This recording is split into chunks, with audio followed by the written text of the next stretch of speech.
Tēnā koutou katoa, we're an organisation that starts on time. Welcome to the third day of Business of Culture, Museums Aotearoa 2014. My name's Brett Mason, I'm Director of Museums Wellington, and I'm also a Museums Aotearoa board member.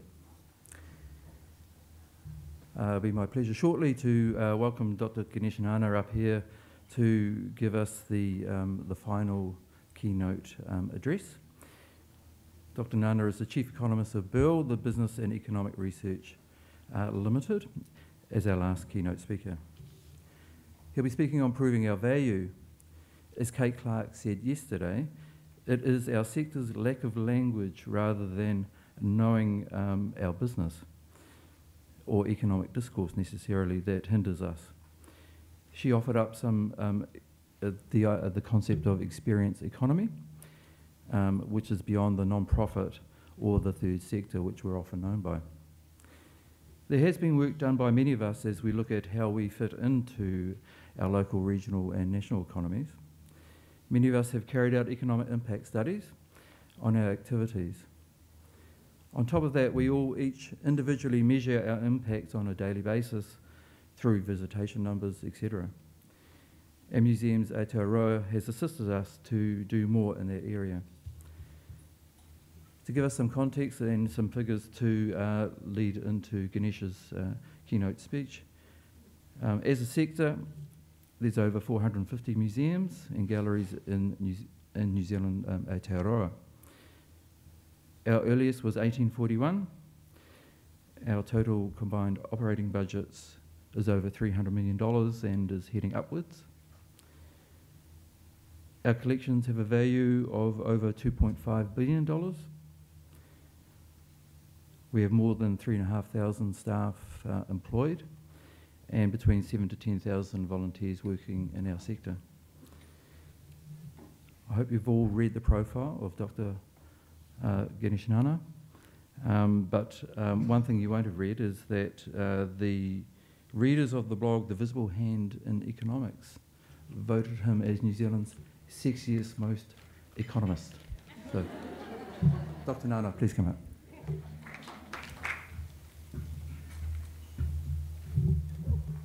Thanks, Brett. That was a total lie. You made that one up, I know. Tēnā koutou, tēnā koutou, tēnā koutou. Kia ora koutou katoa. Thank you for the invitation to come here. As I always say, it's always a pleasure to get outside from behind a desk in Wellington. It's got nothing to do with being situated in Wellington. It's got to do with the shape of my desk. But I've titled a little bit of a title about proving our value. I put a Y in there, but it's actually your value I'm trying to prove. And it's also trying to get myself comfortable in the space, because I will be honest here. You asked an economist to talk to you about the value of museums, and I'm not quite sure I'm qualified to do that. So I'm way outside my comfort zone here. Not quite as far as outside the comfort zone as I was a little while ago when I had to talk to a bunch of hairdressers, but it's heading in that direction. So be nice to me. What I'm going to do today is, and I'm not going to go through a whole bunch of numbers because Brett's already given all of them, so you've stolen half of my speech. More around concepts, and something that Brett did mention just before is around language. There are a few things that we as New Zealanders need to understand and need to define a lot more clearly if we are going to venture into the brave new world or the brave old world or whatever world we are going to venture into. And one of those terms that we do need to define quite clearly is value. Because everybody gives it, or everybody has an assumption about what it means, but we don't actually have an explicit argument about what value means. And if we don't understand between us what value means, there's no way we're both going to measure it, whether it's two sides of the table or you're on the same side of the table. So we do have to come to some clarification of what value means, and then also in the title of your own, of the conference in total, the business of culture. I'm not in any way going to define culture, but I think we need to know about how we define business as well. Because people put business as a capital B, and then they think it's all got to do with dollars and cents. You know, profit and loss and a balance sheet. Simple. Similarly, value, profit and loss and a balance sheet. So where are we? It's all got to do with money, isn't it? It's all got to do with dollars and cents. I'll put my prejudices out front, or my conflicts of interest. Burl, as a private consultancy agency, is a private profit-making business with a small b, and profit with a small p too, because it's been very small profit recently, but never mind, that's my problem, not yours. The other conflict of interest is we do a lot of work with local councils, okay, and local government sector, so that's probably fraternising with the enemy a little bit from some of your perspectives, but I know where they're coming from, but I also think I know where you're coming from. And yes, I know one of them, probably the most strongest pressure coming from councils from you is all got to do with dollars. And that's when we get into this argument about what is your value? Are we getting value for money? And when we enter those conversations, we always, I think, without exception, automatically go to having to prove or having to measure something in terms of dollars and cents. We've automatically assumed that value is translated or measured in terms of dollars.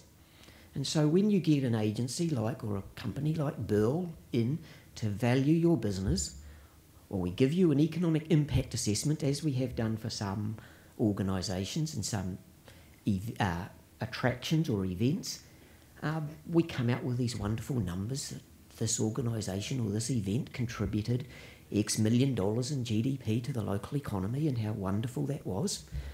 And if you're really clever and you've got a really intelligent organisation like us, we'll even tell you how many jobs that supported. And I prefer jobs rather than GDP because I can understand jobs. I'm an economist of 30 years going and I still can't understand what GDP is measuring, but it's a good number. Jobs is good because it's real people and I can count them. That's fun. So we got jobs and we got GDP, and we sort of automatically assume that that translates to value. That's our unit of measure. And I think we really do need to have a conversation, or be a little bit brave and courageous about a conversation that actually says, well, maybe value, if we do want to measure value by dollars and cents, maybe that's just a very narrow definition of value, or maybe that's somebody else's definition of value. What we've got to come up with is a common definition of value that's useful not just to your funder or the ratepayer or the taxpayer, but also to your, and this is the jargon that everybody uses with your broader stakeholders. Who are your stakeholders? Because I'm sure there are many stakeholders out there that have different definitions of value and probably won't go anywhere near dollars and cents. Well, it's up to us to argue for those stakeholders as well. Cutting to the chase, and one of the problems is, I'll put openly and bluntly, one of the problems is as my profession, economists, because we are the worst in terms of assuming value is all about dollars and cents, despite, if you read the economics textbooks, despite what the textbooks say, because the textbooks actually have a definition of value that's way different. But anyway, we'll get into that in a little while. There's a quote that some of you may be familiar with about price and value, and when I was an upstart little economist and trying to impress the boss and impress the clients, and you know, in all these sheets about when you do a strategic session with your staff and some outsider will come in and say, what's your value proposition, or what is your value to your clients, etc., etc. And I was an upstart little economist. You're asking a bunch of economists what value is. It's simple. Price is value, and value is price. That's straight from my economic learning. Price is what somebody is prepared to pay for it, and that equates to their value for whatever they're buying or using. It's really quite simple. Unfortunately, I hadn't read the second line. We still hadn't defined price or value. We hadn't given it a unit of measure. So both price and value, if you read the economics textbooks really closely, like you go beyond the first 3 pages, both price and value do not necessarily have to be measured in terms of dollars and cents. They are, both price and value, they are equivalent in an economic perspective. They are what other people are prepared to give up to get what you're offering. Now, it may be measured in dollars and cents because it's convenient, but it may be measured in something else as well. The cynic, that's the economist, that's me. The price of everything but the value of nothing. That's although I do remember that quote being thrown at me by my father when I was very little. You know, the younger generation, they don't know anything about value, but they know all about price. The other extreme, which follows this from the same quote, is the other one. You don't want to be a sentimentalist either. So in this conversation you have with your stakeholders about proving your value, or this discussion or argument, depending upon your relationship with your funders or your stakeholders, you don't want to be a cynic, but you also don't want to be a sentimentalist. But somewhere in that spectrum, we've got to strike a balance. And somewhere in that spectrum means we've actually got to start using the right language, using the right terms, and being courageous enough to actually argue about the definitions that some are assuming. And it's interesting that the economics profession, thankfully, it goes in cycles as most things, but thankfully even some of the esteemed overseas organisations are beginning to realise that our definitions are a little bit vague and our assumptions about dollars and cents may be a little bit awry also. So what I'm going to take you through is a little bit of the jargon and a little bit of the language to help you in your conversations about value, but also giving you a bit of an insight into my economics world and the economics language that some of us use, as well as the model through which we look at things. So here's a version of economics that some of you might be familiar with. It's unfortunately the version of economics that makes the headlines.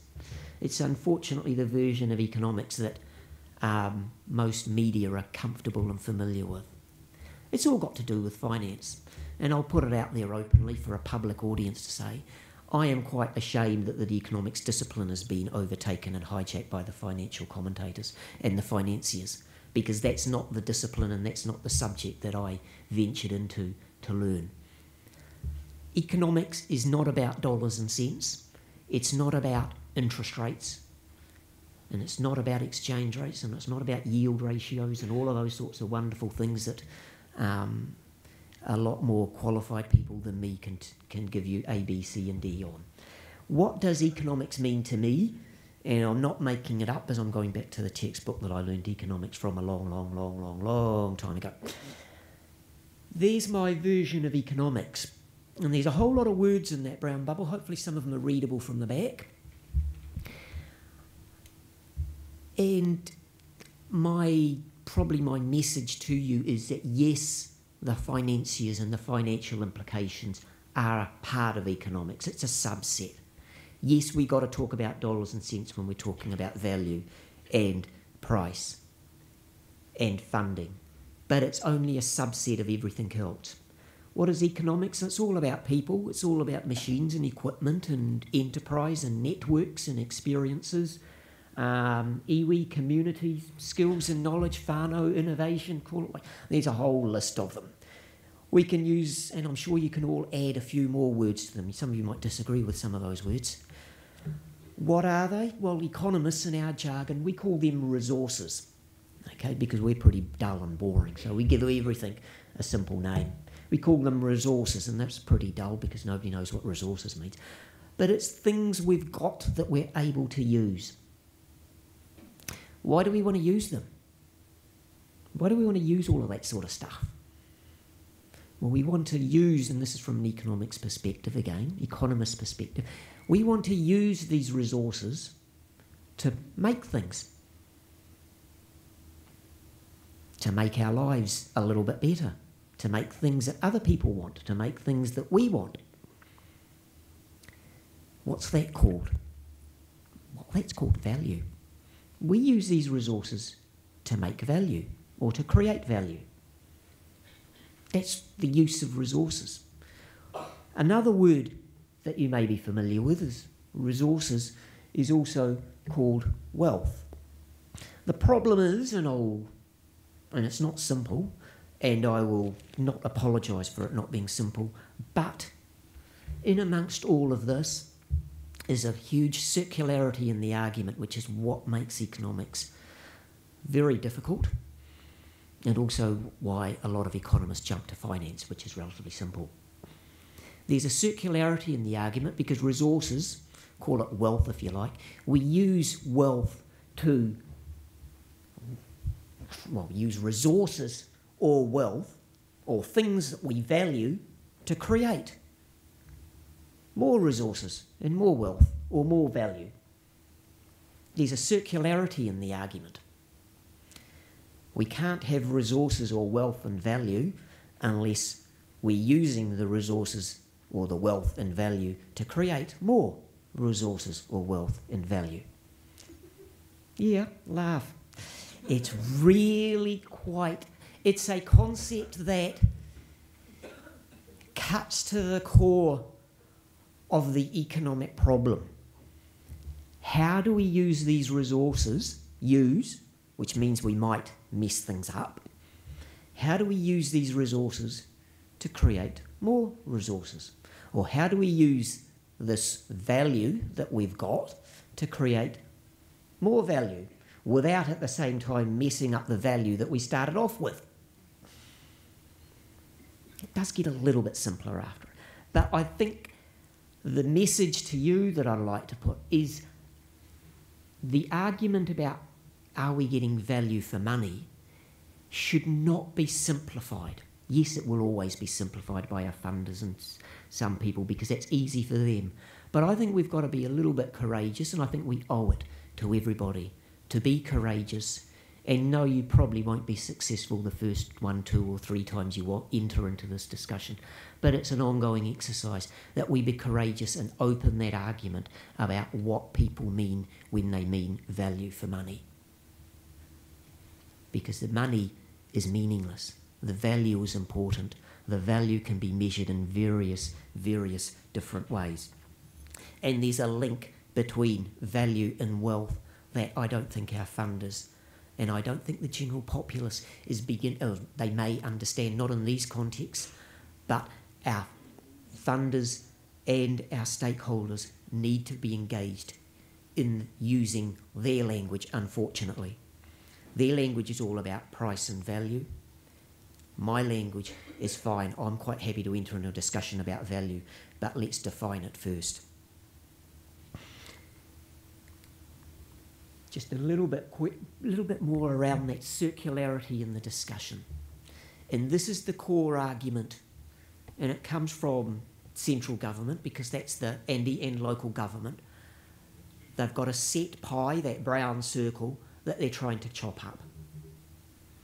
And the core fundamental decision that we have to make, either as businesses with a small b, or as communities, or as a country and a nation, is how do we divide up these resources, all this wealth that we've got, all this value that we've got, into things that we want today versus the things that we might need tomorrow.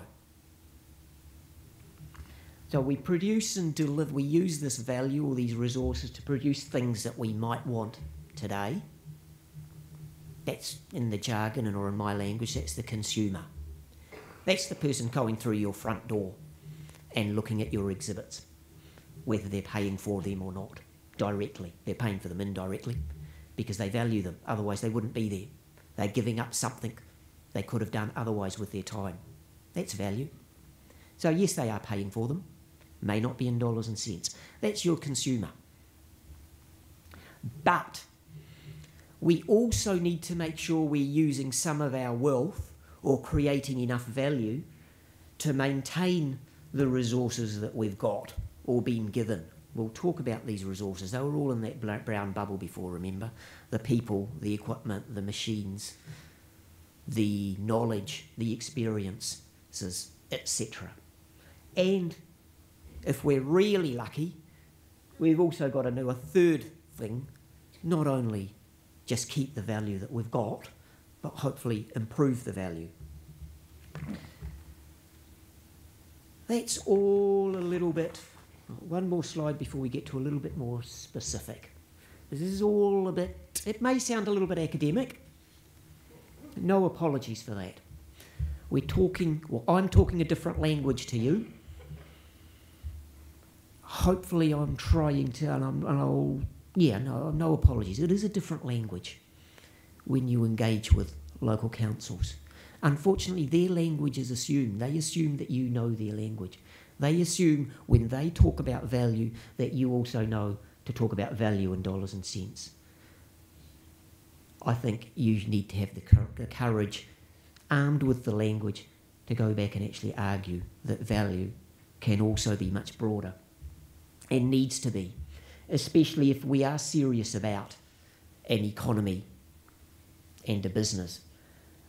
Very simply, this is the same message of the previous slide, but just in different pictures, and just reinforcing the circularity in the argument. So, money for value, value for money, value when. And by the way, if you cut money, you might end up getting value today, but what are you doing to the value you already had, let alone the value for tomorrow? So what are these other options, and what impacts on the other options around wealth and value?